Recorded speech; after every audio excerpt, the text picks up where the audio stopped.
Hey guys, how you doing? It's me, Alan here, Lfcredchat. How'd you guys see the game? Do you think it was good? I thought it was good. It was good to see Sturridge coming back. It really was. I wrote an article about it, which will be probably by the time you see this video will be up on WeGoGain1892.com. It's my normal weekly article on a Sunday that goes up on there. So if you guys want to go over there and check it out, I'll be tweeting about it all day Sunday anyway. It's Sunday night, so I'm recording this on Sunday night, so it's a little bit difficult to say. I want to say it's tomorrow. Tomorrow will be up, because I still need to go to bed, and then it'll be tomorrow. But yeah, so it'll be up probably by the time that you're watching this video. So if you want to go over there and read that, I think it's a pretty good piece. And yeah, if you want to, I'll be tweeting all day, so you can look out for that. If you want to follow me on Twitter at Lfcredchat, as always, I'm on there, very active on there. Always looking for followers, and if you got some good chat, of course I'll follow back as well. So let's get stuck in. Make sure you subscribe to the channel either up here or down here. But this is going to be the review video. I have a whole bunch of stuff that I want to get through today. If you can see that, that's my lineup. I'm going to do my review. Brendan's post match. I'm going to do a little bit of more or less like a video article. It's going to be more or less what my article is about. It's sort of. It was only maybe a bit of paragraph, which that really was about. But anyway, then I'll do a transfer roundup. See, we're coming into the last couple of days. It's an interesting window because it actually lasts all the way into February, because that is the next Monday. It finishes on a Monday, or it has to. It's either, I think it's a Sunday in Scotland, okay, and then it's a Monday everywhere else. I don't know why. But, so we've still got a little bit of time left, transfer-wise, and we'll get into that later. But right now, I want to get stuck into the review. 5 things we learned, referee rating, stats, man of the match, next couple of games, and there's a lot of them to go through. And I definitely want to touch on them by the time we get to the end. Okay, guys, so we'll get stuck in. Number one thing that we learned, that the first half and the second half were completely night and day. First half, yes, we were creating chances. We were all over West Ham the whole fucking game. The whole game we were over them. But in the first half, we were creating chances. We weren't getting anywhere close to hitting the target most of the time. You can thank Markovic's effort right before half time, and a couple other efforts as well. That you were creating and getting into good space, but not really doing anything about it. Second half, totally different. You were getting into good spaces, but getting really good chances out of them, you know, a la Sturridge's goal, a la Sterling's goal as well. So you can see a huge difference after Sturridge came on, being an out-and-out striker, a clinical finisher, someone that's going to put the ball in the back of the net and believes in everybody around him, compared to the first half where you're really playing with, you know, a 4-3, but it's 7 midfielders. You know what I mean? You could tell that there was a big difference when Sturridge came on, and he was a striker. He's a forward, and that's what he is. So there was a big difference in that. Number 2 thing that we learned, that if you are getting strangled in the box, a defender who's probably almost a foot taller than you has got his arm around your chest from here to your opposite shoulder holding on to you, that is not a penalty for Andre Marina. It's not. Okay, apparently it's not. How that was not a penalty, I will never know. How much do you need to be strangled, pulled down, wrestled to the floor because you're too good for the defender? Do you have to be until you get a penalty? Unbelievable. On the flip side of that, Markovic should have finished the resulting chance that came after it, but he didn't. And there you go. Number 3 thing that you learned today, and I want to look into this a little bit. It was the difference between Sterling's goal and Sturridge's goal. And I'll go through it from how I saw it. Sterling's goal, what it took was a little bit of luck. Okay, Sterling took it well on the chest, laid it off. They got a little bit of luck of it bouncing back through to Sterling, who was luckily onside, because he wasn't really looking around to make sure he was onside. He was luckily onside. Gets through, finishes it well. Okay, take that and you look at Sturridge's goal, where it's a great build-up from a throw-in, 1-2, 1-2, 1-2, 1-2, gets into Sturridge's feet, touch, takes out the defender who was on him. I think it was Wilson Reed, takes him out with that first touch, blasts it with his weak foot into the goal. The difference was, it was lucky, it was well taken for Sterling, but it was lucky to get through to him. Okay, but with Sturridge, he created his chance to get through. Okay, that was the difference between. That's the difference between, I feel, between a clinical finisher and an all-round striker like Sturridge, and someone who's learning the position, not really their position, someone like Sterling. So I think that was the difference. I think we learned that a little bit today, and I think that's how we've been getting by in the past couple of games. That we just need a little bit of luck to get the goal. But with Sturridge, I don't think we'll need that little bit of luck. He'll create something at least once or twice or 3 times a game that you're going to get at least 1, 2, 3 goals out of. So I'm really, really happy about that. Number 4, no matter what people tell you, please do not listen to them. Please do not listen. No matter what people tell you, Sam Allardyce is a long ball man. That's all he did today. Punted it forward to Andy Carroll, headed it down. Punted it forward to Andy Carroll, headed it down. Punted it forward to Andy Carroll, headed it down. That's all he did. And when Andy Carroll went off, that was it, done. Game plan was over at Anfield. And they were barely in the game anyway. So, I don't normally have anything against Big Sam, because he's an alright manager. He's old school, he likes the long ball, and he likes hard hitting defenders and midfielders and all the rest of it. But everybody's on this bandwagon that Big Sam's this tactician, that he goes around and he does this and he does that and everything else. He's not. He's fallen quickly down the table. I think he's lost the last 3 now. He's fallen fast down the table now, and they're going to the rightful place, West Ham, which is mid-table somewhere.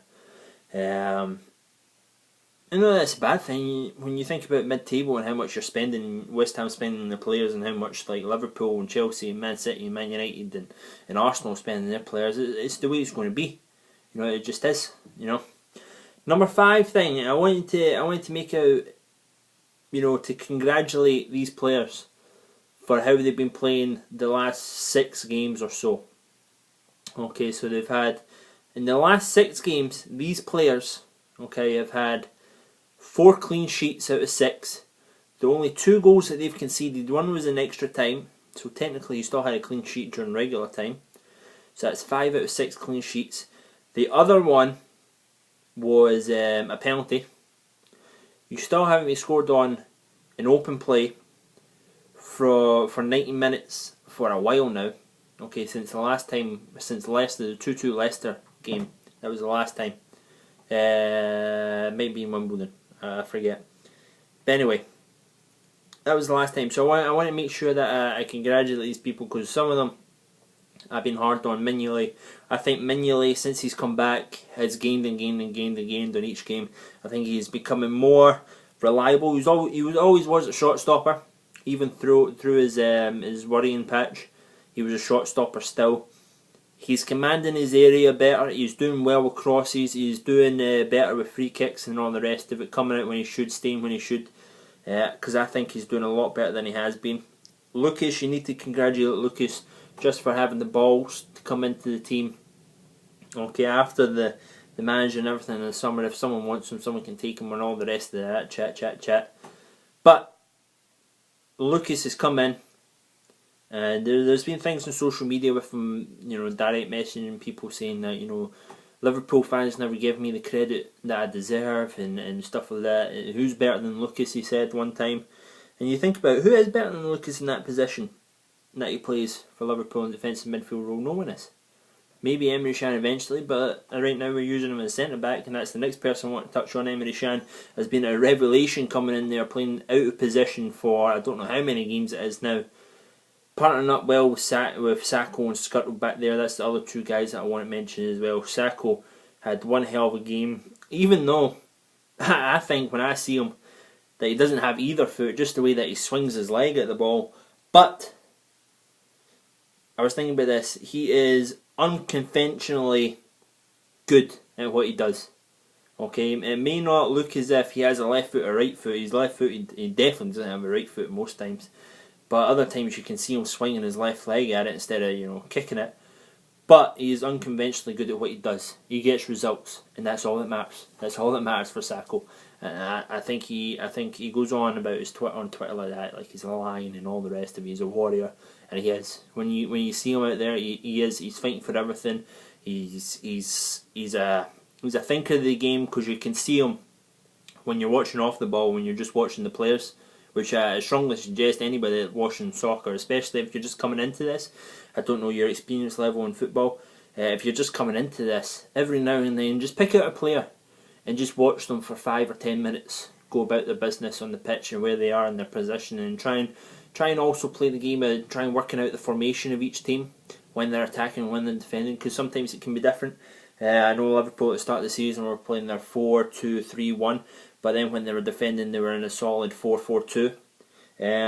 So yeah, you can look out for that if you're new to the game. I don't know how many people are that watch my channel, but anyway, you can see him be defensively sound. You know, he's always in line with the other two boys. Make sure he's not keeping anybody on side. I'm sorry about my eye. My eye is driving me nuts right now.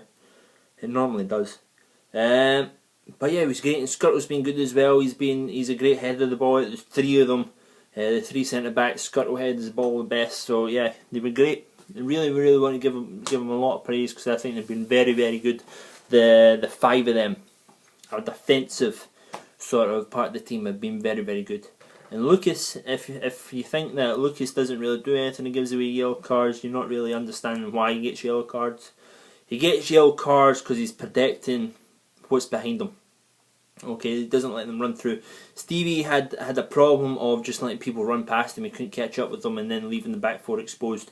This way, with back 3 more compact, Lucas still protects them very well with what he does, clearing the ball, intercepting passes, taking down players when they need to be taken down, absorbing the yellow cards and all the rest of it. You don't really see Lucas absorb a yellow card and go out and make another rash tackle. He knows he's got his yellow card, so he has to play a little bit different.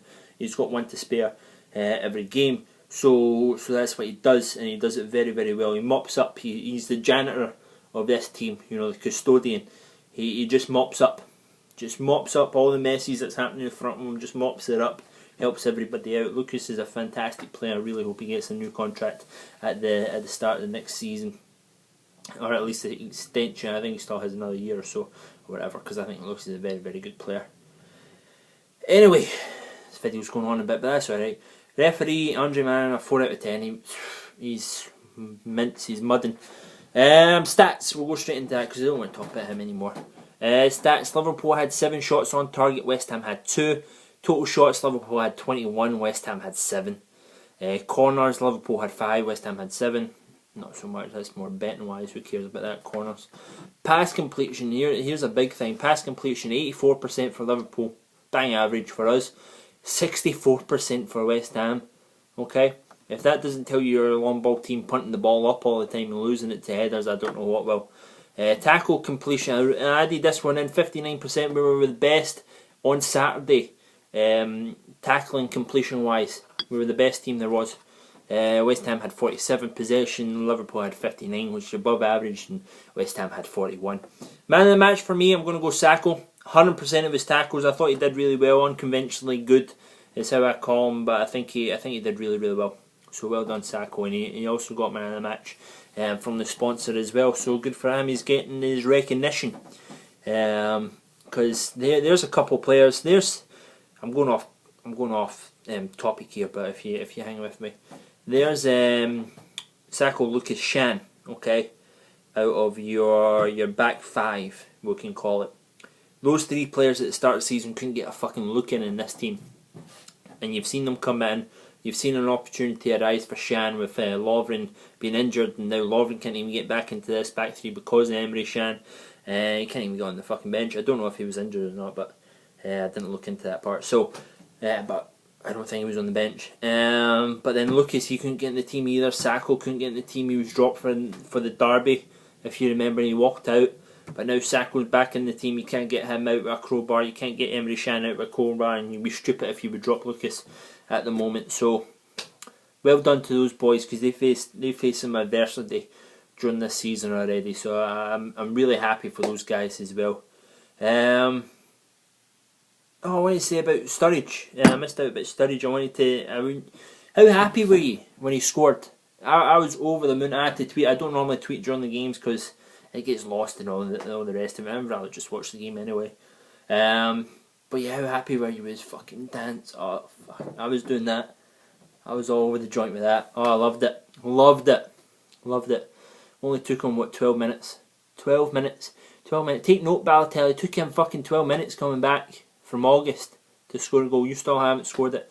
Sturridge did more than 20 minutes today than Balotelli did all season so far for me. And you know me, if you watch my channel regularly, I'm not too harsh on Balotelli. He's a different player, doesn't really fit the system, it's the way he is.